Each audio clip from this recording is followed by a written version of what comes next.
Hello and welcome to the Bethany Esports podcast. I'm your host, Robert Barr, and today I have joining me Ryan Vreeland.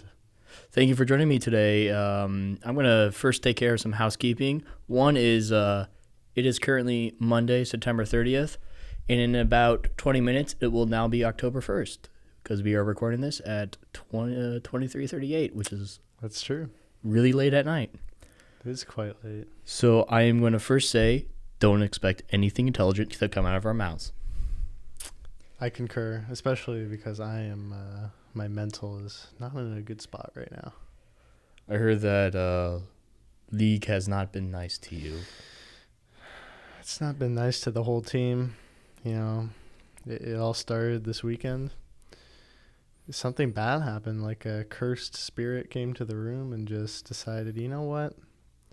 You're all going to lose a lot of games. And so that's exactly what happened. Back to back to back, probably. Yep, I think my current streak, I think right now I'm at 11 losses in a row, or maybe 12. So we're getting there. So you're probably at like 0 LP. Yeah, so I went from Masters 50 LP. That's where I was Friday, okay? So then I go home for the weekend, see my mom, everything's good. Come back Sunday evening, start playing some games. So I started at Masters 50 LP, and then I demoted to D1. And then as of today, I am demoted to D2, like 30 LP. Now I understand why you left the room to force me to play Frisbee with you. Yes. The league was making my mental go boom. So people are not seeing, hearing from you the first time. Okay, we're going to backtrack. More housekeeping.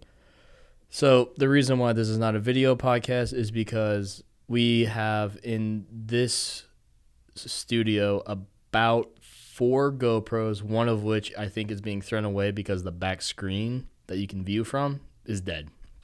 Ooh. Can't see anything through it. But it's still touch sensitive and you can still navigate through it. So if you have another one of the same type, you can still go through all the menus. But Greg, our studio manager, goes like, no, we're just getting rid of it. So we have 3 GoPros. Hockey uses, I think, 2. And then we use 1 for our athletics. So we have none in the studio right now. We are buying, not we, the studio is buying, I think, 3 for this space. Eventually. So they're not here yet. One day. One day. It wasn't the first podcast with video. First one was. Right. Second one wasn't. Third one, I apologize.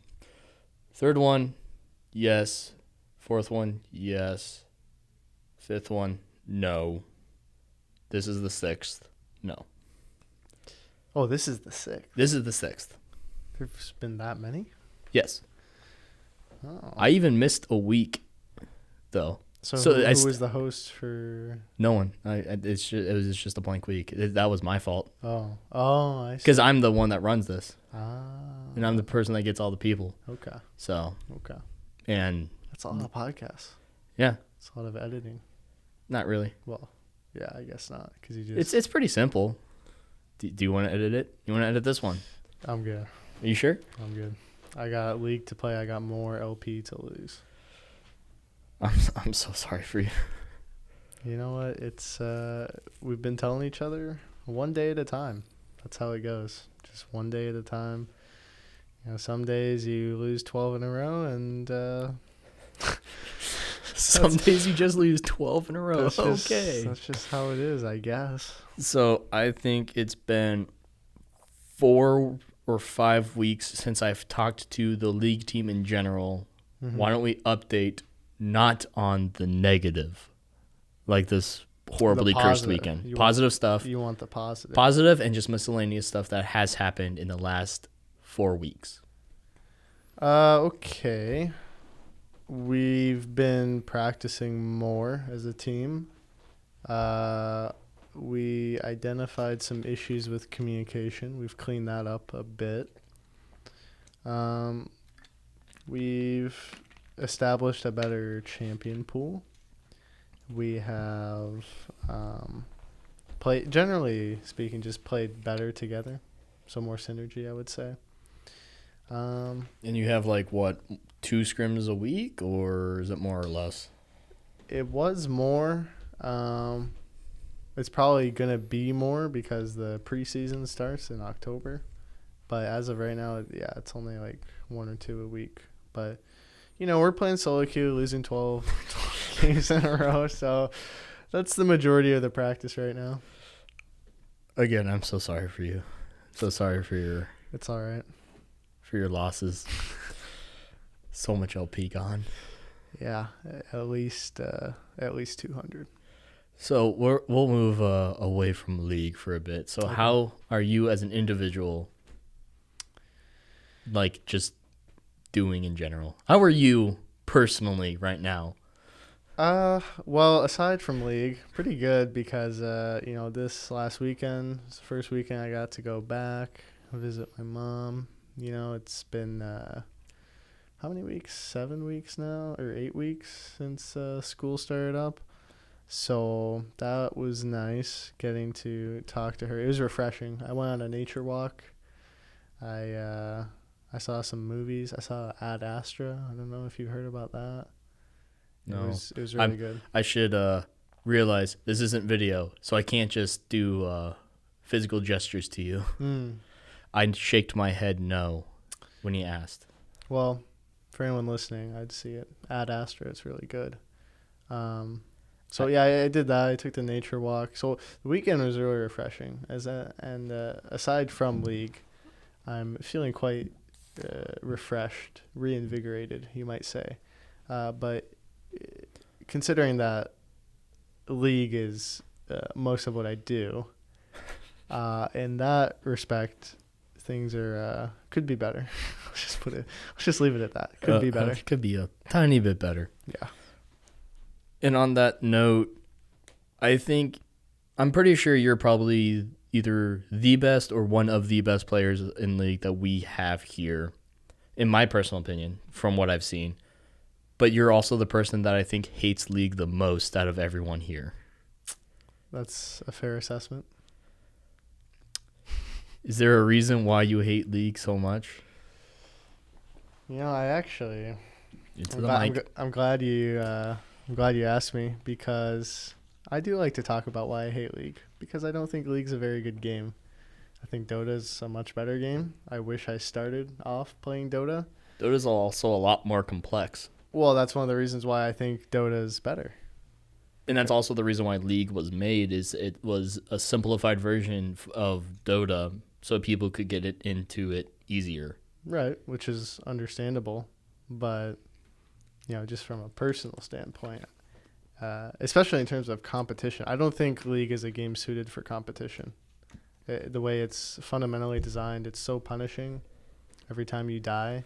There's a reason why when you watch professional play, it's very cautious.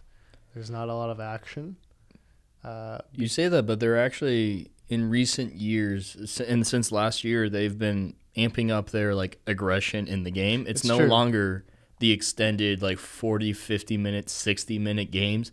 They're now average 25, 35 games. It's true. It's definitely gotten better in some regards and worse than others. But I don't know. At the end of the day, it could just be that I've kind of lost that passion. Kind of a bit of burnout. Yeah, I'd say a bit of burnout. I burn out every year. I grind. I get to where I want to be, which is top 100 Chally. I hit that, and then I just stop playing the game because, that's probably the best term to describe it. It's just burnout. The game just doesn't become interesting. I get to the goal, but for me, what's interesting is attaining that goal, that kind of competitive part. The progress and the journey is the reason why you play it. Right. It's similar to how I just play a lot of RPGs. I can't do an MMO and get to the end game and then do that end game forever. It's literally getting to the end game is what mattered to me. Right. Yeah, in Skyrim, I get that. Playing the beginning part where I'm leveling up, I'm slowly becoming a god, in my opinion.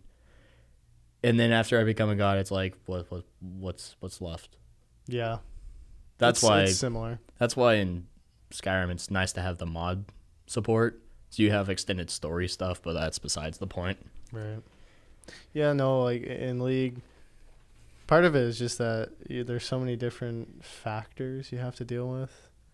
You know, the matchmaking could be better when, at the higher elos you get these really poor quality games where it's like, okay, you get the rank 1 player and then you get some random like D1 guy who's like 90 LP.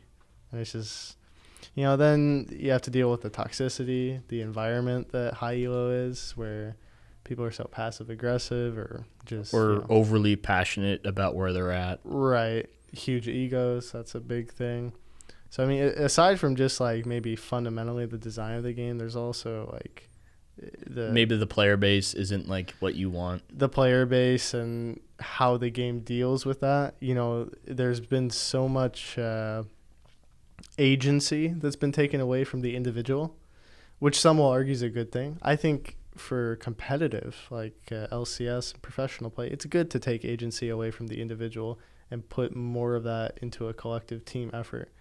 But for solo queue, it's a very painful thing to kind of take that ability away from the individual to be able to impact games and kind of be that star player. That's an interesting note because I watch a lot more professional esports than I do playing a lot of the games. So I do catch up a bit. My main one is actually the league scene because that's the biggest one for that I've seen, and it's harder to find the other ones. Like CS:GO might be big, but it's really hard to actually find it and figure out when they're actually playing stuff. So at least League has its own schedule. But there was an interview when one of their casters left, then came back, and he went to their balancing team. Jet, right? Yeah, Jet. Don't know his actual name, but that doesn't matter. But he had a conversation one-on-one with Dash, another the host of LCS, and they were talking about how in the balance team, they actually have like categories of balancing. Like they balance for competitive, they balance for solo queue, and then they balance for the different elos as well. Yep. So, like some of the champions that you see in professional aren't solo queue champions. Rise is a great example. And I've heard he gets like a rework every year. That is the joke that they rework the yearly Rise rework. It's an interesting case. There's quite a few champions like that where in solo queue they see like no play and they have really poor win rates, but then you see them competitive and they are like one of the highest win rating. Right. They have some sort of merit in a competitive environment. And on the competitive note, League Worlds is coming up in 2 days. Wednesday is the start. An NA team, Clutch Gaming, is facing off, I think, against a European team, which is called the Unicorns of Love. It's an older team. Yep. I don't think they've ever been to Worlds before, though. I might be mistaken on that. I'm not sure either, but they're fourth seed. They're either a fourth seed from EU or they're from a minor league, and they got kicked out of the EU because the EU is slightly weird, where they take a lot of the Western EU players, but then you have minor regions in the EU that does things, and I think they can get to the EU level. I don't understand how that one works because I don't catch up on the EU scene very much. But the games take place in Europe, and the first game is at 6 a.m. Now, I will try and wake up and watch that game. What about you? Because I don't think none of the guys actually care about professional. I don't think. Well, we don't care about it in terms we don't watch it. Yes.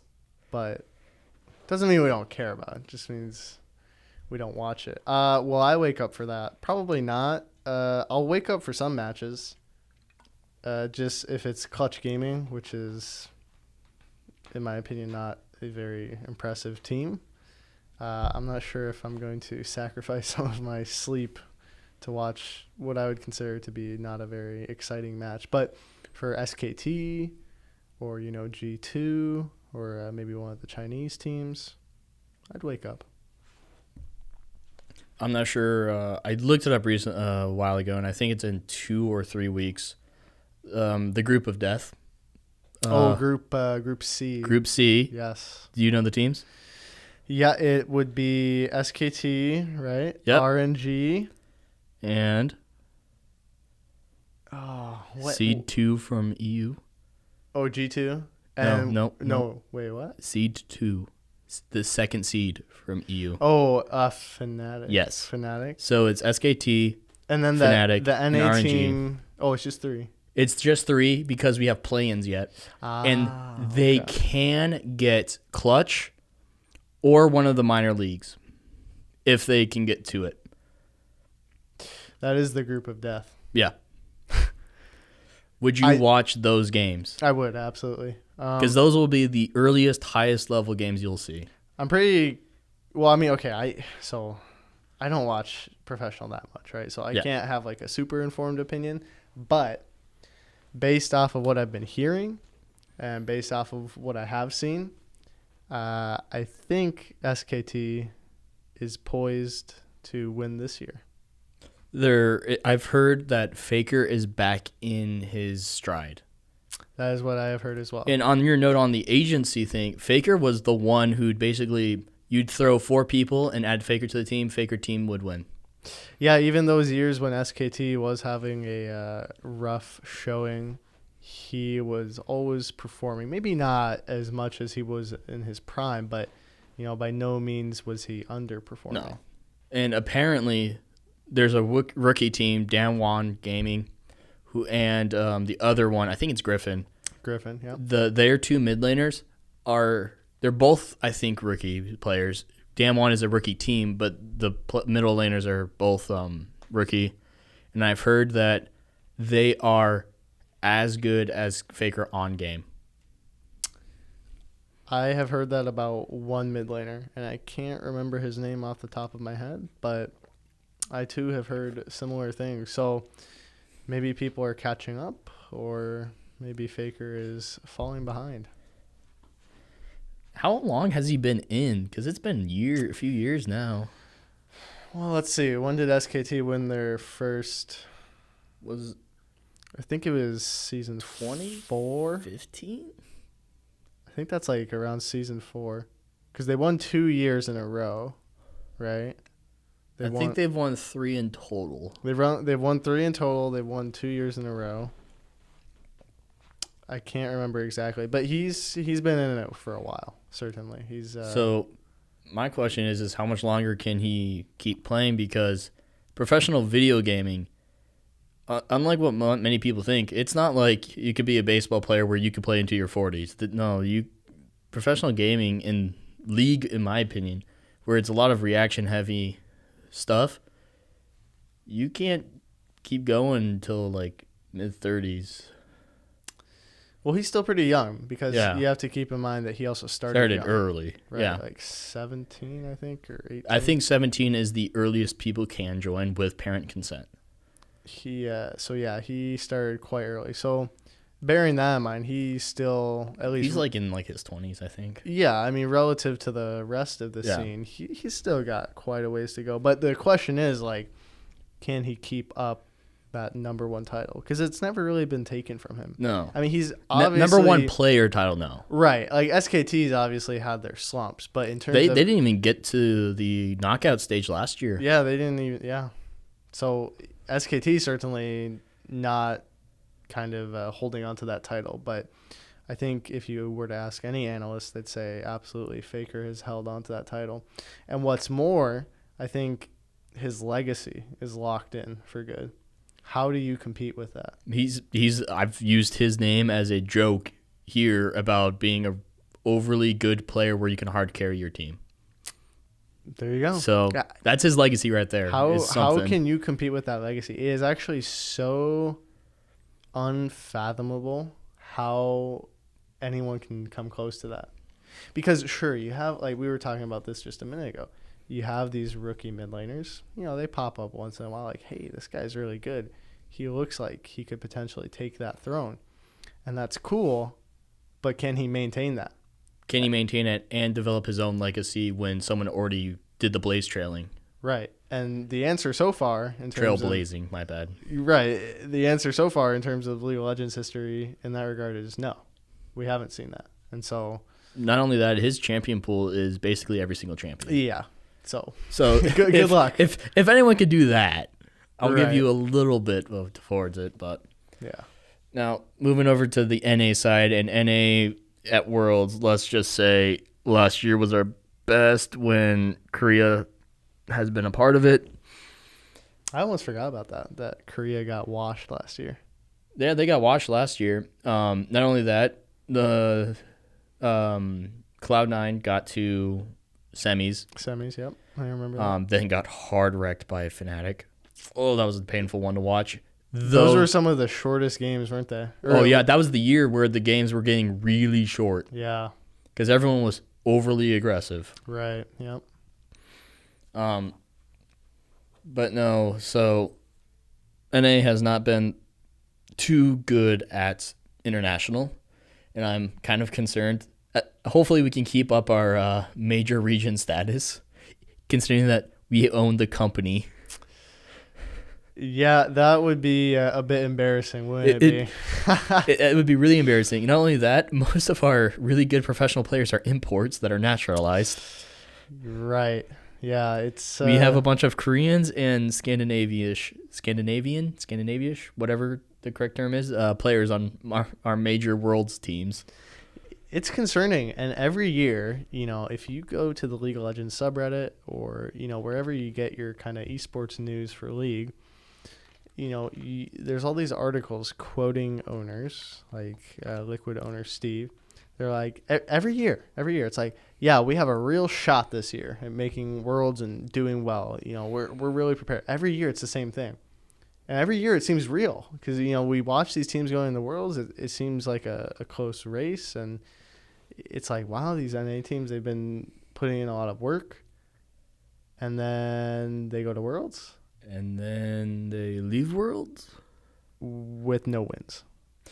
Except for Cloud9. Except for Cloud9, which is the weirdest thing because they have always been considered the number 3 team in NA. Right, like domestically speaking. Domestically speaking, they are the number 3 team locked. Will at times become the number 2 team. Yep. Considering that TSM didn't even get to the Final Four what a this story year. That is. Last year, they also got hard wrecked. So the NA teams at Worlds are Seed 1 is Liquid, Seed 2 is Cloud9, Seed 3 is Clutch. Clutch has to do with the play-in stages, which their first game is 6 a.m. Wednesday. CST, I think. Are we on daylight still, I think? I've got no clue. I think it's actually CDT. Really? I think so. When's daylight savings? October? I've got no clue. September? I don't know. Doesn't matter. It's 6 o'clock in Central Time, America. Yep. That's all we need. Cloud9 is the weirdest one because they have like the play style that works well in Worlds, and the thing I've heard the most about them is sometimes they will play their game and sometimes they will like outperform themselves. Like every single player on their team will become like, I don't know how to describe it. I know what you mean. They just they outperform themselves every like in domestic. They'll be like they're considered the most consistent team out of any NA team because like you have Double Lift who like and Team Liquid who's a pretty volatile team. Yeah, I mean they'll go well and then they'll implode at times. Yeah, like at Worlds. They just No, even in domestic. Well, in domestic too. But see, people will write that off domestically as experimentation. But then in Worlds, when it actually counts, there's no real excuses there. They're considered a pretty volatile team. Cloud9, even the analysts, the European analysts, the ones that have a huge ego after winning MSI, comment that they will hedge their bets on Cloud9, considering that thinking, again, the group they're in, Group A, has G2 and Griffin. Seed 1 EU, Seed 2 Korea. Yep. Is Liquid in that group? No, there's no, you can't have the same region in the same group.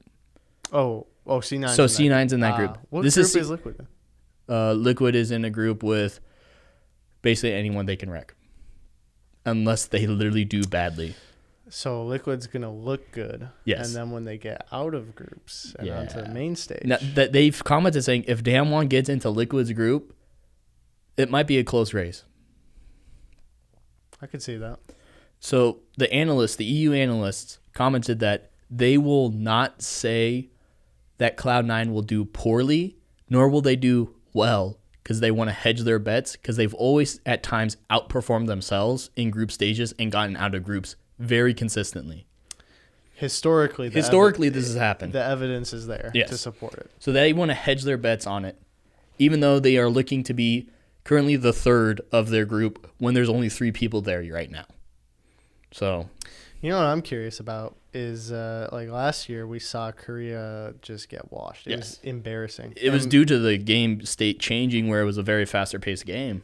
They couldn't, because they usually play long game scaling, whereas everyone else, So like EU was allowed to shine. Yes. So what happened was the game was going to the short, early game pressure, early game trying to take, early game ganking, whereas Korea's standard play style was sit back, make as little mistakes as possible, get to late game scale. Yep. So their regular play style didn't work with the new game state that EU, NA, and China, I'm pretty sure, were bringing to this table. So the question is that going to be the same story this year? Basically, since will I Korea don't watch, adapt, or will they adapt? But more along the lines of like, is EU going to have the same explosive success that they had last year? Because who was it? Fnatic, right? They second place. I mean, get hard wrecked against China, I'm pretty sure. Yeah. I think it was a 3-0. Yeah, it was embarrassing, but the thing I've heard is the reason why EU looks so dominant getting 2 places is because they always face NA, where they do well against. Mm-hmm. And NA are the ones that, for some reason, sometimes get out of places that they shouldn't get out of. So that makes EU look better.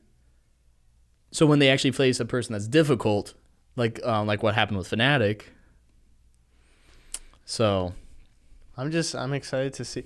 I just want to see, like, because after last year, people were like, is the kind of reign of Korean terror, is it over after last year? Like, that was the big thing. That was the question. Well, is everyone now on an even playing field? And in my opinion, I'm kind of hedging my bets on that one. I'm pretty sure they've adapted. That's what I think. I have to actually look through their league VODs, because if they start playing earlier, more aggressive play style, I'm not looking too well on Western servers. That's the big thing for me as a spectator. I just kind of want to see these 2 regions clash, and of course China is also always that big superpower in terms of league. So expectations there pretty standard. But for me, the big narrative of this world is absolutely the European and Korean play styles, how those will clash and who's going to come out on top. And my opinion is, and my personal question is, in the group death version 2, or like the weaker group death of Group A, will Cloud9 somehow get out? Like they historically have done. See, like every year, I think historically speaking too, they've had like maybe not the hardest groups, but definitely not the Last easiest. year, they were group of death. Right, so group of death. And so historically speaking, they get out of these groups. Yes. So, on paper, I look at it and I think like, no. But when you look at the organization and look back, because what they've said is, I watched the draw show and they've talked about it, and I think G2 or Griffin, I forget which one, is a volatile team. And volatile teams are the ones that will be either really good or they'll implode on themselves.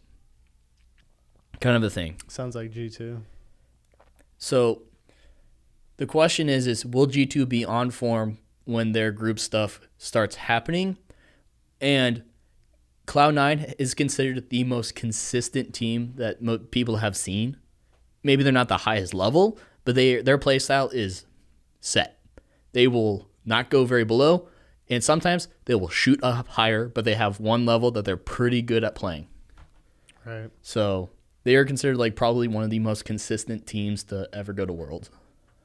I think that's a fair assessment. It's a fitting description. So we talked a lot about professional league. Let's go back to personal stuff.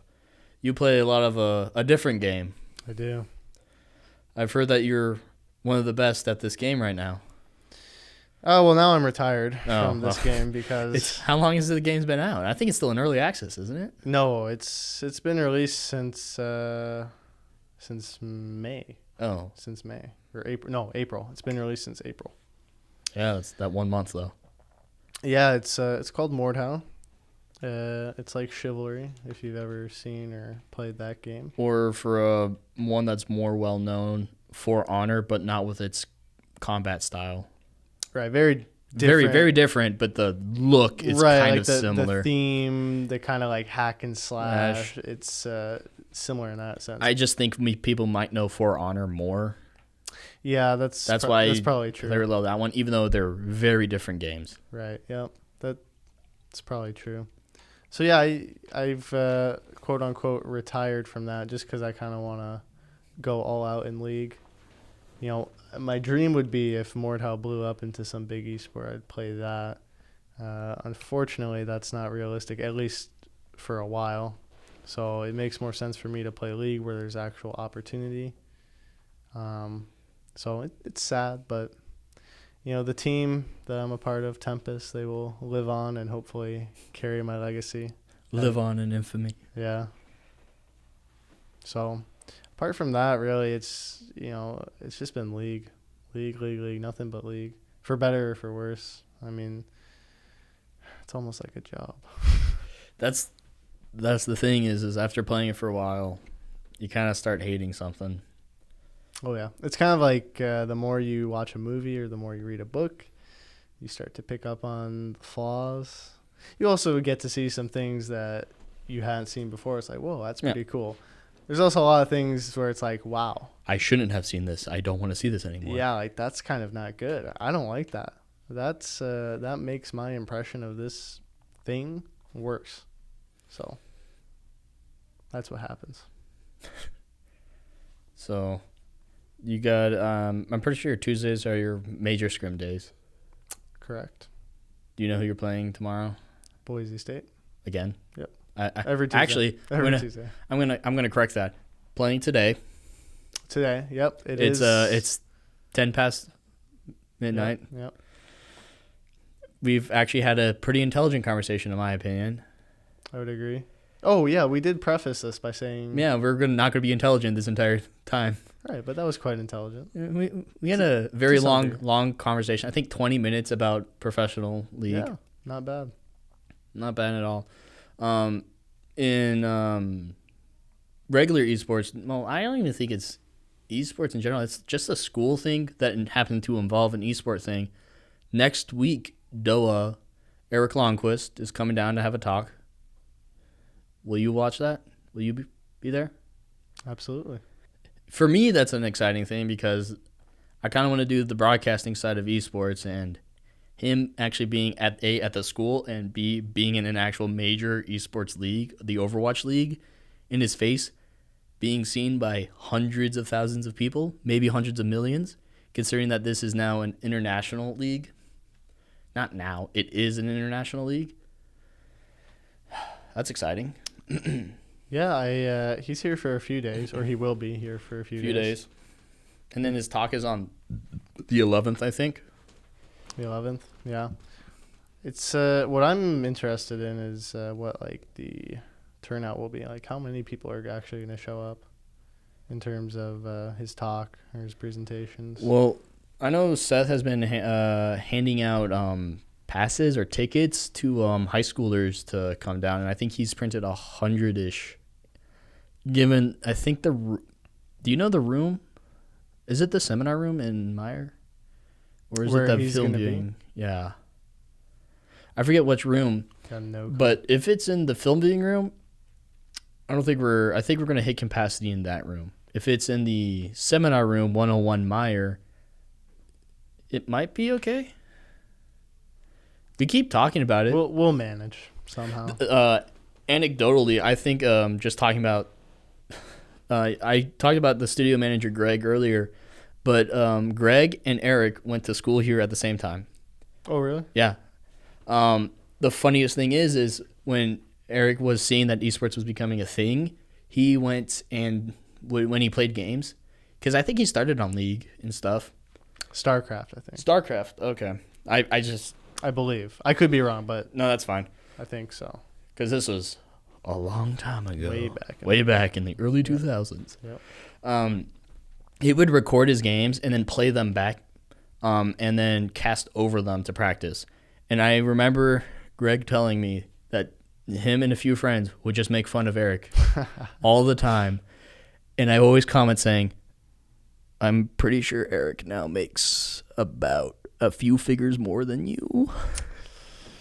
You know, that's just the way life goes, I guess.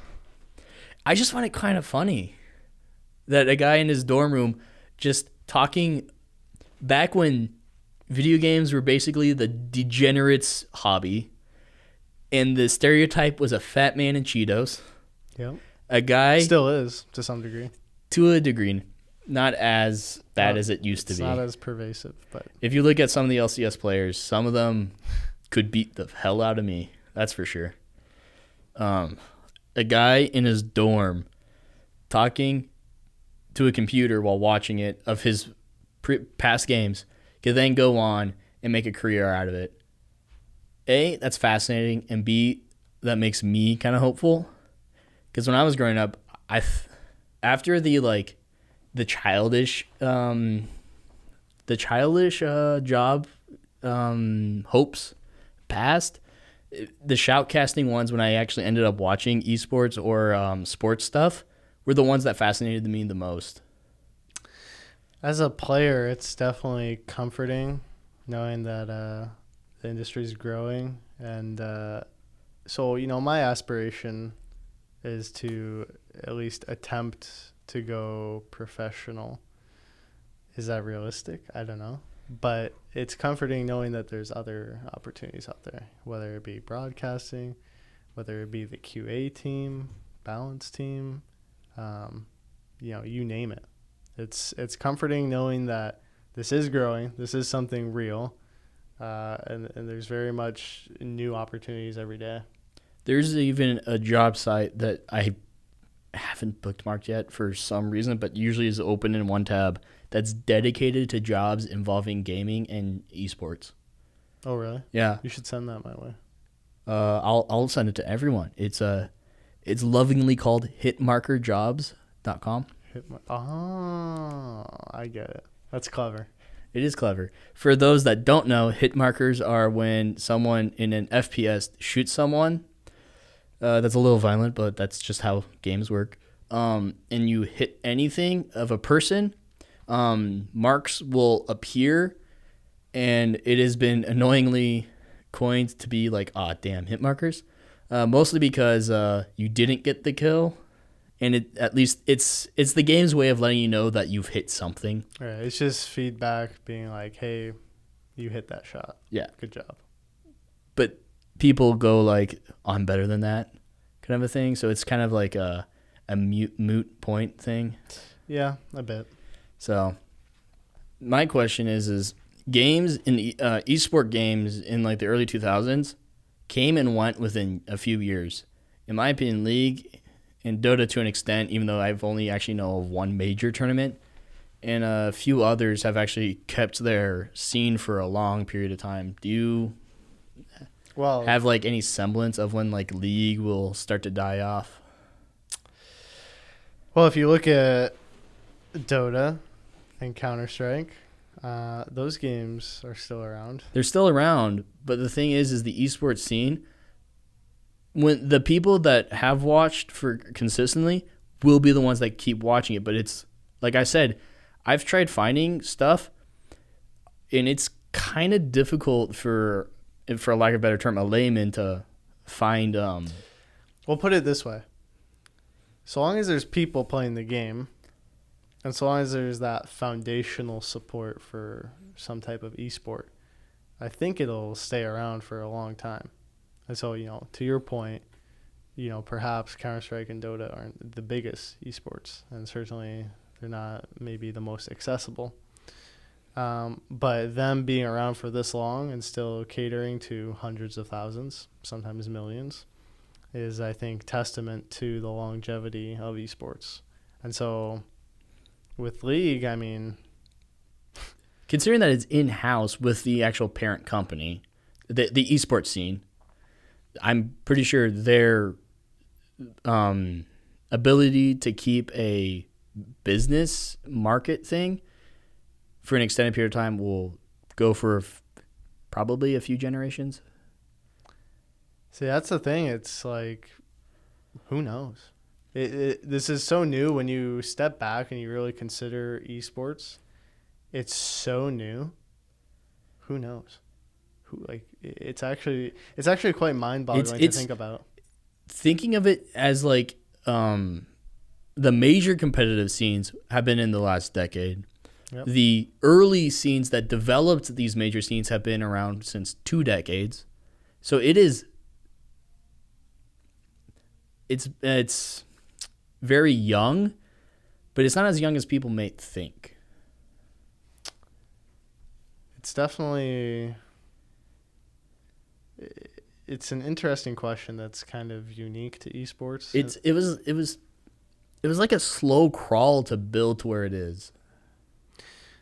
Yeah, I mean, it's not something you see in traditional sports. Yeah, it's not like, hey guys, we've been playing soccer for the past decade, but now we're playing soccer 2.0. Ooh, you don't cycle through games like that. These games have been around forever. In the esports scene, it would be like prize pools started in like minor tournaments at, you go for a weekend over here and you win a $100 prize pool. Now the major scenes are like TI7, which was 4 or 5 years ago, which is the Dota's international tournament. The prize pool was 2 or 3 billion for the winner. The prize pool? Yeah. Sure you're not confusing that with millions? I'm pretty sure. It might have been of 3 million. I forget which. Probably million. Because the one this year's TI9 was 40 million. 40 million? Okay. 40, 50 mil. It's fine. It's still a lot. It's still a ridiculous amount. It's insane. So, billion, million, still significant. At a certain point, well, not at a certain point, because every single next 100 is ridiculously more than the previous 100. But hundreds, the amount of zeros. Yeah. Is at a certain point, it's still just a huge number that you're staring at. It's just a big number that it's like, whoa, that's esports. And then you get like football that's been around, American football that's been around for 50-ish years, 50, 60. It's been around longer than the Super Bowl itself. I was just going off the Super Bowl, the major one. Yeah. That was what I was doing. Yep. So we've been going on for quite a while now, longer than I think my first podcast, which was about 45 or 44 minutes. We've been going 46 minutes. Ooh. And I'm actually quite impressed that our one-on-one has gone on for this long. And I'm actually want you to be on this more because we get really good conversations going. Sure. Just get other people. Well, I asked Hanjay. I actually don't know Hanjay's real name, but... Pal. Well, do you know his full name? No. No? Okay. I asked him earlier. He was in the game. I guarantee he's out of the game, but that doesn't matter. That's all right. It's already tomorrow. As a last sign off, what is your year and major? Because you didn't cover that. Oh yeah, I'm a freshman here. And my major is computer science. And what do you hope to do with computer science? A backup plan for my main plan, which is the intent to go professional. And if that doesn't work, then I will probably be in a cubicle somewhere programming. Do you want to help make games, or do you want to Oh, I don't know. It's definitely like crossed my mind, but not really sure yet. That's stuff like 4 years down the road type stuff. It could be earlier. It could be earlier. Like mine's half a year early. It could be earlier. I'm personally putting that 4 years down the road. Okay. Well, I want to thank you for joining me today. Yeah. Tonight, this morning. Thanks for the chat. I apologize for holding you past studio hours. It's all right. And taking you away from. I'm pretty sure you were doing homework earlier. I finished it. Okay. That's the only reason I came up here. Okay, it's a good thing because this is my homework, so. Nice. It's a fun homework. I get to talk to you for 48 minutes. Nice. Yeah. Well, I'm glad you enjoyed it. Yeah, I enjoyed it. I kind of want you on next week, even though I probably won't be talking about League next week. Okay. I think this weekend is actually the Overwatch League finals. I'm down to talk Or about was that anything. last weekend? I'm down to talk about anything. I don't know anything about Overwatch League, but I am so down. Hey, I know very little about Overwatch League, too. I've only been watching for a few weeks now. So. All right. Well, I want to thank everyone for joining us today. This has been the Bethany Esports podcast, and I hope to see you in the next one.